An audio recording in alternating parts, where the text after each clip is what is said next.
Good evening.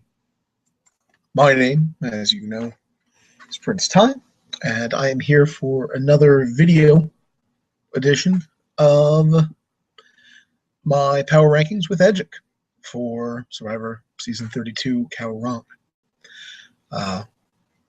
We'll get right in it.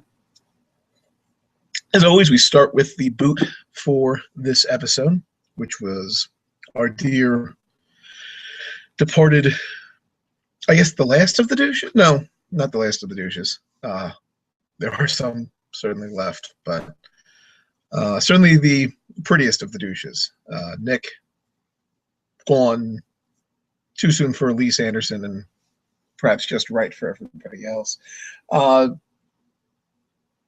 Nick's an interesting case because he had his great episode, last episode, that moved him from a bottom tier contender, which he had been pretty much throughout the season, both on the Beauty Tribe and as far as I was concerned after the swap.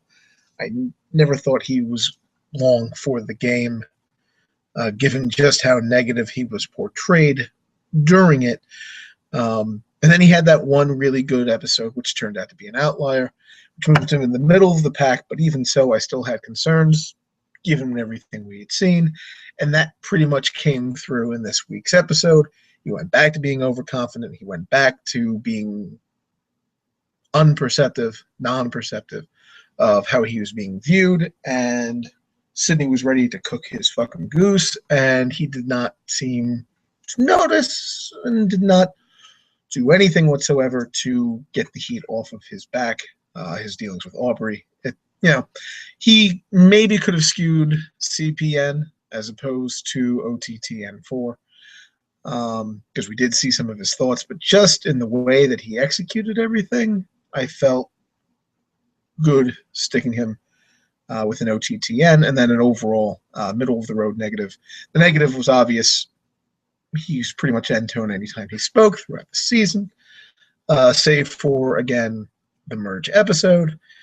And he did have some strategic things going on when he finally emerged, but it took him forever to emerge, and to that end, I thought middle of the road made sense for his final Edgic placement. Next up, not a lot to say, once again, is Joe at the number 9 spot. He had one confessional shown during the episode, and it was about Neil getting eliminated. It wasn't really much about himself, other than I will have to explore other options, which, according to Alex Cash's diving into the secret scenes, apparently he did. Apparently he was trying to kiss the ass of the men.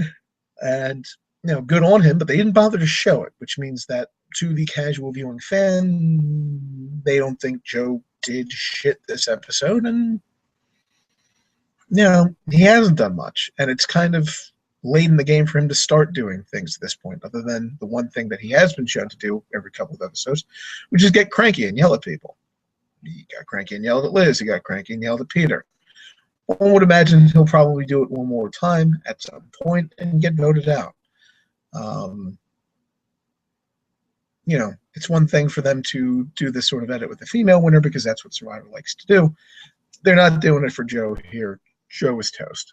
Joe is toast. He might make it further, but we're trying to predict the winner here, and it is not him. Scott is number 8, also in the bottom tier as far as I'm concerned once again. I found it interesting during the episode that Scott was worried about the girls coming together for an all-female alliance, while Debbie was back at camp, and Ty, who was his, BFF during New Gondol, on the boat with them. Did he not realize that maybe, just maybe, that would not be the breeding ground of the all-female alliance if Ty, his bosom buddy, was on the boat? Over the top, medium, or not medium, that's some wine. Over the top, mixed 3 for Scott. He had some positive, obviously, with his family being in dire straits and him being on the show and doing what he does to try to help them. So that was positive, but he had some mixed because as soon as food was available, he got off the pod and let Sydney and Tom beat the brains, and ended up biting him in the butt. There he was, belching, eating all the food, enjoying all the rewards, and people were ending up turning on him. So,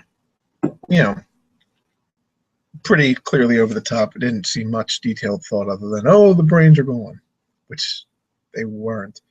And, oh, the females need to not align, which they did after you freaked them out. Also, probably mostly Nick's fault, but anyway. Only slightly higher up than Scott at this point, at number 7, is Jason, who also was mixed tone.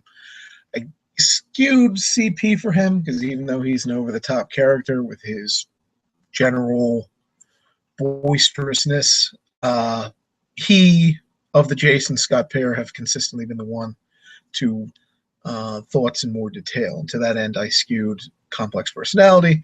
Since he was the one coming up with the split vote plan, he was the one who spelled that out to the viewer. Went complex personality there. As for his tone, pretty obvious. Also in Scott's wheelhouse, positive when he's talking about his family and his, autistic daughter, which, certainly puts him in a positive light. He's doing this out, and makes me feel a little better about the guy, which I guess is good. But pretty much everything else in the episode was still negative. He was yelling at people to whoop it up during the ice cream thing when he didn't have to, and that caused Michelle to notice that he's kind of fucking dictating everything. And, his general overconfidence that everything was going to work, him talking down Sydney and being like, oh, yeah, Nick was the one worried about the alliance. We weren't worried about the alliance. Like, just all of that business, whatnot. The mixed tone makes a lot of sense, I would argue.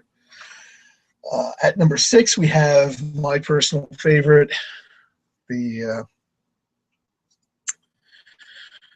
jack of all trades, master of all.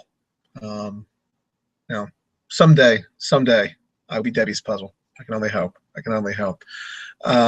Debbie was over the top this episode. Not super over the top, given her standards, but to the degree that her episode involved loving ice cream, casual mentions of being in the Sahara Desert because, of course, and just trying to save her butt from being the target. It wasn't a particularly complex round for her.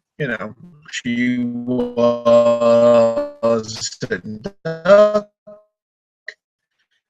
sitting like I personally want to positive for her just for overcoming the douchey males, but I don't think the episode was necessarily putting us in that mindset, and to that end, I left her toneless. But the over the top, I think, is pretty clear. So there was Debbie, pretty quiet episode. Interesting. I was trying to remember this.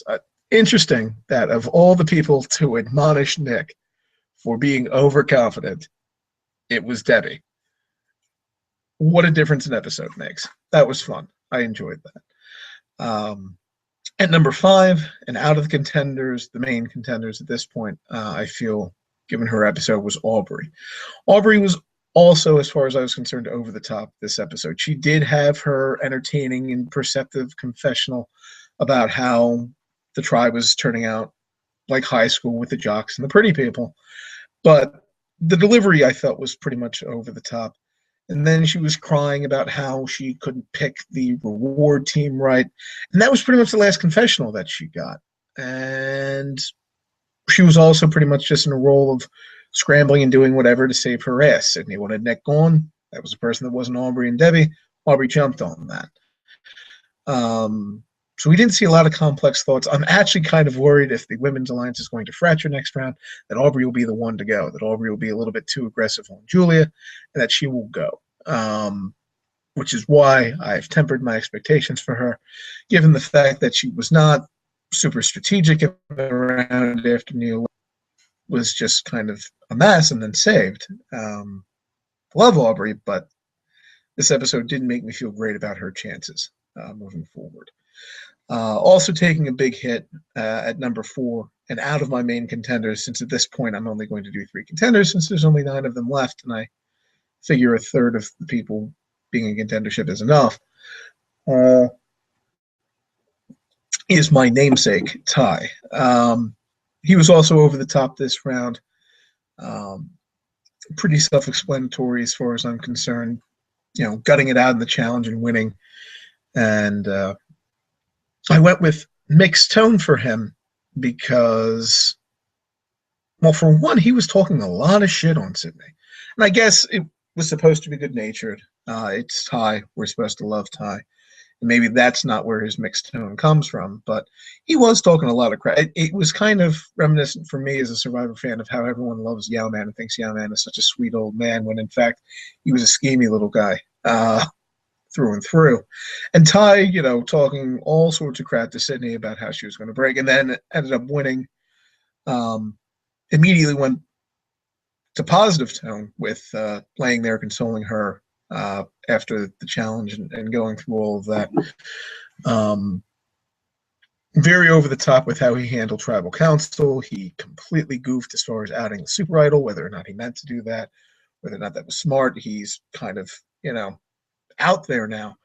It's something he could recover from, particularly if the women's alliance shifts again next round, because, the beauty girls, who are in large part deciding a lot of all of this, have no reason to boot him at this point.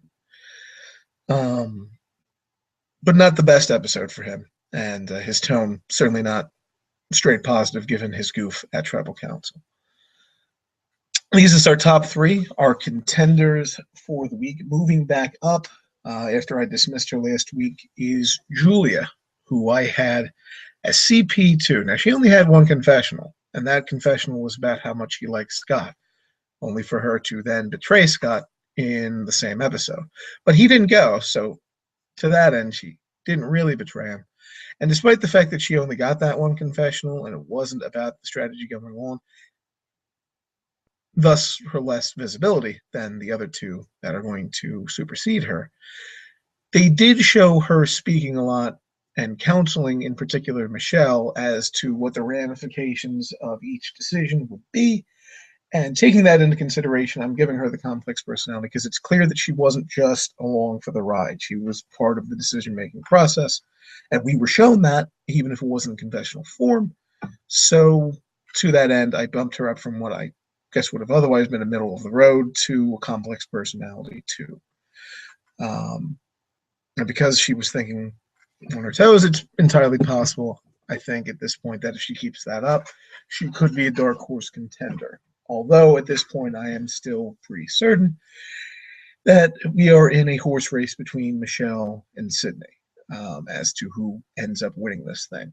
I have Sydney as a slight underdog at this point, given that her big strategic push this round was also a little bit over the top personality-wise. As I gave her a CP4 as far as her rating, because we saw all of her thoughts, and her thoughts pretty much decided the target and decided how things would go, because she was the one who spearheaded and executed the Nick vote,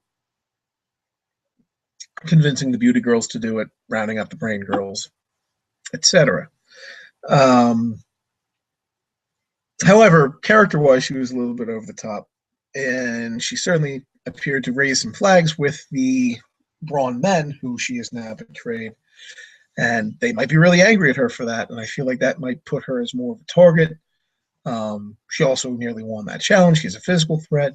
I feel like she's more likely to get targeted at this point than Michelle, and to that end, that breaks the tie for me. While Sydney clearly knows what she's doing, transitioning into my number 1 contender, Michelle, once again, had a lot of deep thoughts, strategy-wise, as to what she needs to do, what her options were. She had all of the options available on the table. I feel like she had the most options available on the table, and I think she still does, because her and Julia can still go back to the guys, probably, because they only blindsided Nick. They didn't blindside the Braun males, who will need, depending on how all of this gets handled next episode, of course. But I feel like she has the most options, slightly more options than Sydney. I do think both Michelle and Sydney are going to be around for the long haul, probably, regardless of whether or not things flip back on the brains or if the Braun men are getting booted. Curious to see what will happen, but I think I've discussed everybody in pretty clear detail, so I'm going to let you guys go for this week. Thank you so much for watching, and as always, have a good evening.